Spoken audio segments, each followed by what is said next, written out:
Welcome to SKU my radio. मैं हूं आपके साथ निशांत सक्सेना। तो दोस्तों, आज हमारे साथ मौजूद हैं पाई इन्फोकॉम प्राइवेट लिमिटेड के HR director Vijay Kumar Jaiswal sir, आपका बहुत बहुत स्वागत है। श्री कृष्णा यूनिवर्सिटी आज आप पहुंचे हैं। दोस्तों, मैं आपको बता दूं कि आज श्री कृष्णा यूनिवर्सिटी के कैंपस में मेगा कैंपस प्लेसमेंट ऑर्गेनाइज किया गया था, जिसमें श्री कृष्णा यूनिवर्सिटी के जो स्टूडेंट हैं उनको प्लेस यहां से किया जाएगा। पाई इन्फोकॉम प्राइवेट लिमिटेड कंपनी यहां पर आई हुई थी, जो प्लेस करके यहां से सिलेक्ट करके हमारे जो छात्र हैं, फाइनल ईयर के स्टूडेंट हैं, उनको यहां से कंपनी में जॉब देने वाली है। सर, आज आप श्री कृष्णा यूनिवर्सिटी पहुँचे, तो कैसा एक्सपीरियंस आपका रहा सर? पहले तो मैं बहुत शुक्रिया कहूँगा आपके और आपकी टीम का, और चेयरमैन साहब का मैं कहूँगा, और पूरी ट्रेनिंग प्लेसमेंट टीम के बारे में बोलूँगा, जिन्होंने बहुत भव्य स्वागत किया और बहुत बेहतरीन हॉस्पिटैलिटी दी। मैं पाई इन्फोकॉम सॉफ्टवेयर कंपनी का HR डायरेक्टर विजय जायसवाल हूँ, और मैंने मध्य प्रदेश में कई कॉलेजेस में विज़िट किया है, लेकिन मेरा ये पहला विज़िट छतरपुर में है। और जब मैं इस सिटी में एंटर कर रहा था तो मुझे ऐसा लगा कि शायद बच्चे उतने बेहतरीन लेवल पे नहीं होंगे, बट जब मैं यहाँ पे आया और मैंने सब लोगों से मुलाकात की और जिस तरह का यहाँ पे मैंने एनवायरनमेंट पाया, तो मैं ये ज़रूर कह सकता हूँ कि आने वाले समय में छतरपुर में ये कॉलेज एक काफ़ी फेमस होने वाला है। और बच्चों को जो फैसिलिटीज़ यहाँ दी जा रही है, मैं समझता हूँ कि शायद मैंने अच्छे अच्छे शहरों में वो फैसिलिटीज़ नहीं देखी। तो मैं इस चीज़ के लिए चेयरमैन सर को बहुत बहुत धन्यवाद दूंगा कि शायद उनका बहुत बेहतरीन योगदान है और बहुत ज़्यादा इन्वॉल्वमेंट है। तो जहाँ तक बच्चों से इंट्रैक्शन की बात है, बहुत ही प्यारे बच्चे हैं और बहुत इनोसेंट है। शायद शहर छोटे होने की वजह से बच्चों को वो एक्सपोजर नहीं है, तो अभी उतनी फ्रिक्वेंट बच्चों से इंट्रैक्शन मेरा नहीं हुआ है, बट फिर भी जो कॉलेज इनको प्रोवाइड कर रहा है, जो फैकल्टीज़, जो प्रोफेसर्स, जो डीन, मैं रजिस्ट्रार साहब से भी मिला, तो everyone is so much active. तो जहाँ तक मैं समझ रहा हूँ कि बच्चों को बेहतरीन क्वालिटी दी जा रही है। जहाँ तक मुझे लगता है, जो मैं मैनेजमेंट को भी बोलूँगा, बच्चों को जितना इंडस्ट्री एक्सपोजर दिया जाए उतना उनके प्लेसमेंट में वैल्यू मिलेगी। सर, देखा जाता है कि पढ़ाई के बाद काफ़ी प्रॉब्लम्स स्टूडेंट के सामने होती हैं, तो मेजर प्रॉब्लम्स की अगर हम बात करें तो कौन कौन सी ऐसी मेजर प्रॉब्लम्स उनको फेस करनी पड़ती हैं आफ्टर ग्रेजुएशन के होने के बाद, या जो भी वो कोर्सेज कर रहे हैं? देखिए, सबसे मेजर पार्ट है कि सिटी वाइज भी काफ़ी असर पड़ता है। अब आप NITs और IITs की बात करेंगे तो बच्चे हमारे उस लेवल पे नहीं, लेकिन चूँकि ये कुछ इसमें से 50% से ज़्यादा बच्चे रूरल बैकग्राउंड से हैं, तो मेरा ये मानना है कि उनको सबसे ज़्यादा फेस करना पड़ता है कम्युनिकेशन, क्योंकि आज की इंडस्ट्री में बॉडी लैंग्वेज, पर्सनालिटी बड़ा मैटर करता है।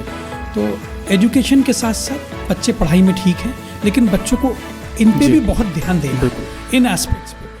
तो इंडस्ट्री के साथ साथ उनको अपनी कम्युनिकेशन पे ध्यान देना है और अपना बॉडी लैंग्वेज को काफ़ी इम्प्रूव करना है। तो मुझे लगता है कि ये बच्चे भी इक्वलेंट सबके बराबर ही हैं। कुछ चीज़ों पे अगर ध्यान देते हैं इंडस्ट्री के अकॉर्डिंग, तो मुझे नहीं लगता कि इनको कोई रोक पाएगा। सर, आपके बारे में भी मैं जानना चाहूँगा, हमारे लिसनर्स जो हैं आपके बारे में भी जानना चाहेंगे कि कैसे आपकी शुरुआत हुई और कितने साल आपको हो गए हैं? मेरे को इस कंपनी में अराउंड 15 साल से ऊपर हो रहे हैं। मैंने MCA किया, MBA किया, और उसके बाद मैंने अपना करियर तो स्टार्ट गोदरेज कंपनी से किया था, लेकिन कुछ दिन बाद मुझे लगा कि पाई इन्फोकॉम एक मार्केटिंग बहुत ही बेहतरीन तरीके से उभर रही थी, तो मुझे मौका मिला। मैंने स्टार्ट अपना कंपनी में एज ए सॉफ्टवेयर इंजीनियर किया, लेकिन धीमे धीमे मैनेजमेंट ने मुझे मैनेजमेंट में काफ़ी रोल देना शुरू किया, तो धीमे धीमे मैंने अपने आप को HR में किया, और साथ ही पहले मैंने तुरंत MBA कर लिया। तो अब मैं पूर्ण रूप से इस कंपनी में HR डिवीज़न देखता हूँ। मेजर मैं पैन इंडिया से हायरिंग का काम करता हूँ और कंपनी को बेस्ट एम्प्लॉय लाने की कोशिश करता हूँ। सर, अगर देखा जाए तो बुंदेलखंड की अगर हम बात करते हैं तो पिछड़ा क्षेत्र माना जाता है। उसके बाद यहाँ पर जो प्राइवेट कंपनीज़ हैं, या फिर अगर हम यूनिवर्सिटी की बात करें तो प्राइवेट यूनिवर्सिटी जो हमारे क्षेत्र में खुल रही हैं, उनका किस तरीके से आप योगदान समझते हैं एजुकेशन को बेहतर करने के लिए? क्योंकि गवर्नमेंट तो अपनी तरफ से प्रयास कर रही है, लेकिन जो प्राइवेट सेक्टर्स हैं, जो प्लांट अपने लगाते हैं, या फिर कोई यूनिवर्सिटी जैसे श्री कृष्णा यूनिवर्सिटी यहाँ प्लेस की गई छतरपुर में, तो किस तरीके से आप देखते हैं कितना प्रॉफिट होता है क्षेत्र के लोगों के लिए, छात्रों के लिए? देखिए, ये बड़ी अच्छी बात है, और जब मैंने इस सिटी में एंटर किया था तो मुझे ऐसा लगा कि शायद मैं काफ़ी पिछड़े क्षेत्र में आ रहा हूँ, पता नहीं यूनिवर्सिटी कैसी होगी, कैसे बच्चे होंगे। जब मैंने इस कॉलेज में एंटर किया, गेट से जब मैंने एंटर किया, तो सर आप जैसे कि आपने बोला कि पिछड़ा क्षेत्र, मेरे ख्याल से इस यूनिवर्सिटी के बाद आपको भी लगा होगा कि शायद ये पिछड़ा क्षेत्र आप नहीं रह गया। मैं आपसे कह तो रहा हूँ, मैं इतना ज़्यादा शॉक्ड हूँ जब मैं इस यूनिवर्सिटी में एक चीज़ मैंने विजिट की। मैं समझता हूँ कि शायद किसी भी टॉप यूनिवर्सिटी से कम नहीं है infrastructure. If talking about infrastructure, college ने इस बच्चों को शायद मुझे लगता है ज़रूरत से ज़्यादा ही सुविधाएं दी हैं। अब बच्चों को किस तरह से इसको ग्रैब करना है और कैसे मैनेज करना है, ये बच्चों को अब देखना है। शायद आपने वो सारी चीज़ दी है जो बच्चे बाहर बेंगलुरु और नोएडा में जाके करते हैं। मैंने सबसे अच्छी चीज़ पाई इस कॉलेज में, कॉलेज ने हर डिपार्टमेंट को इक्वल वेटेज दिया। बिल्कुल, ये एक बहुत बड़ी चीज़ है, चाहे वो आर्ट्स हो, चाहे वो नर्सिंग हो, चाहे वो इंजीनियरिंग हो। तो ये एक बेहतरीन मुझे सही मायने में ये पूर्ण प्रॉपर यूनिवर्सिटी दिखी प्राइवेट में।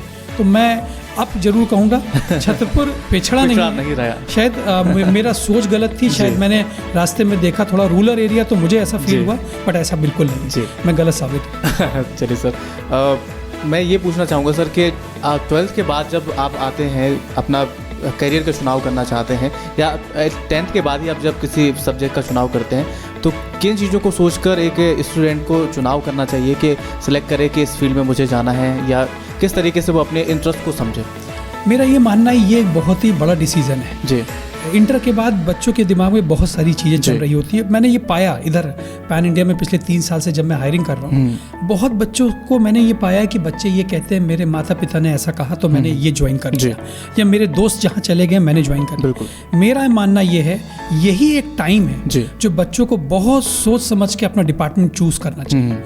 आज के समय में इंजीनियरिंग छोड़ के और भी बहुत क्षेत्र हैं जहाँ पे बेहतरीन रोजगार है, चाहे वो बायोटेक्नोलॉजी हो, चाहे वो इंजीनियरिंग हो, चाहे वो मेडिकल साइंस हो।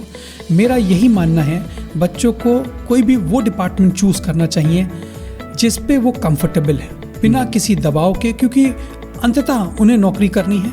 अंततः अगर वो करियर उनसे सुचारू रूप से जानकार होने के बाद अगर वो ऑप्ट नहीं करते हैं तो आगे उनको समस्या पैदा होती है जी। तो मेरा ये मानना है कि ये एक समय है जहाँ पे बच्चों को सही काउंसलिंग मिलनी चाहिए, अपने बड़ों से, सीनियर से, भाइयों से पूछ के, और अपना जो डिसीज़न है उसको भी बहुत महत्व लेना चाहिए, और बड़ों की राय ज़रूरी है। लेकिन किसी तरीके से कोई प्रेशर नहीं होना चाहिए कि अगर पिताजी इंजीनियर हैं तो बच्चों को भी इंजीनियर बने। मेरा ये मानना है। सर, देखा जाता है कि लोग गवर्नमेंट जॉब को ज़्यादा सिक्योर समझते हैं, एक सिक्योर फ्यूचर अपना देखते हैं गवर्नमेंट जॉब में। अगर प्राइवेट सेक्टर की हम बात करते हैं, क्या इस तरीके से आज का टाइम जो है, क्या बदलाव आ गए हैं गवर्नमेंट और प्राइवेट में? इक्वल चीज़ें अगर उनकी देखी जाए तो क्या इक्वल कर सकते हैं? देखिए, मेरा ये बहुत बढ़िया क्वेश्चन, मैं ये झुकाव देख रहा हूँ कि students are totally inclined towards government job, but मेरा ये मानना है कि बच्चों को बीटेक के बाद चाहे प्राइवेट हो चाहे सरकारी हो, जॉब मिल रही है, आप जॉब को ज़रूर स्टार्ट करें। अगर बच्चे इंतज़ार करते हैं गवर्नमेंट की जॉब के लिए, अगर उस बीच किसी कारणवश उनका नहीं होता है तो उनका करियर काफ़ी ख़राब होना शुरू हो जाता है। तो मेरा मानना ये है कि आज की डेट में गवर्नमेंट हो प्राइवेट हो, काम भरपूर लिया जा रहा है। आपको ये हो सकता है कि गवर्नमेंट में आप थोड़ा सा आपको कम काम दिखे, जो कि मेरा मानना है कि वहाँ पे भी काम बहुत है, और हो सकता है आपको जॉब सिक्योरिटी दिखती है। लेकिन मेरा ये मानना है प्राइवेट में उतना ही तेज़ी से आप आगे फाइनेंशियली बढ़ सकते हैं। और प्राइवेट में एक अच्छी बात है, जिसका जैसा बेहतरीन काम होता है वैसे ही उसको हाइक सैलरी में और प्रमोशन से मिलते हैं। तो प्राइवेट और गवर्नमेंट में कोई भी खास फर्क अब मुझे नहीं रह गया।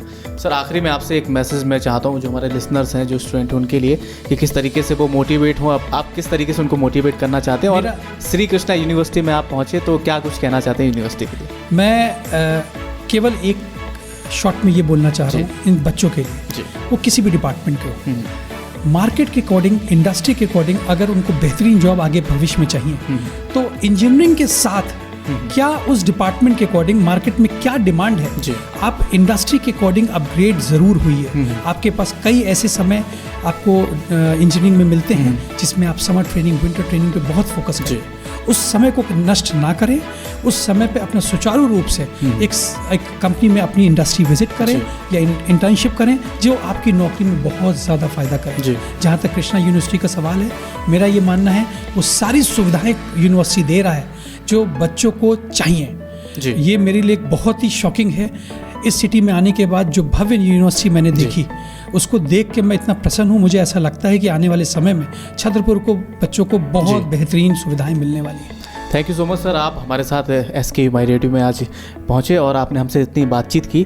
Thank you so much sir. बहुत बहुत शुक्रिया आपका। तो ये थे हमारे साथ HR director of pi Infocom private limited के मिस्टर विजय कुमार जायसवाल जी, जिन्होंने हमसे बातचीत की और बताया कि किस तरीके से एक स्टूडेंट अपने फ्यूचर को प्लान कर सकता है, किस तरीके से आप एक सिक्योर और सेफ फ्यूचर अपना बना सकते हैं। अगले एपिसोड में हम फिर हाजिर होंगे एक नए एक्सपर्ट के साथ। तब तक के लिए दीजिए मुझे इजाजत, नमस्कार। और आप सुनते रहिए SKU माई रेडियो, क्योंकि अब सच होंगे सपने। You are listening SKU my radio, सच होंगे सपने।